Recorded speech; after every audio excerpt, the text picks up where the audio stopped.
Hello everyone, in this video I will show you how to find saved videos on Facebook. So you have to just open your Facebook mobile application here.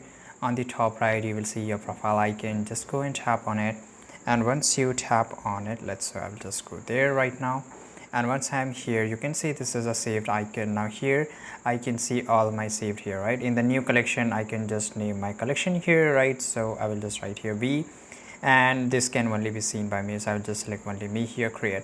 Now whatever I will save, right? So I will just go back and save a video here. I will click on the three dots. Okay, so I don't have this option right now. Okay, now I will click on the three dots here. Now where is the save option? Just go ahead and click on save reel.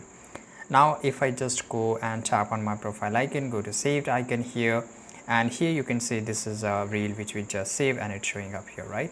And if you just click on the three dots, you can just add to collection if you want to. So if I just go and add to collection, it will add it in V, right? So this is how you can do it. It's really easy. I hope you found this video very useful. Subscribe.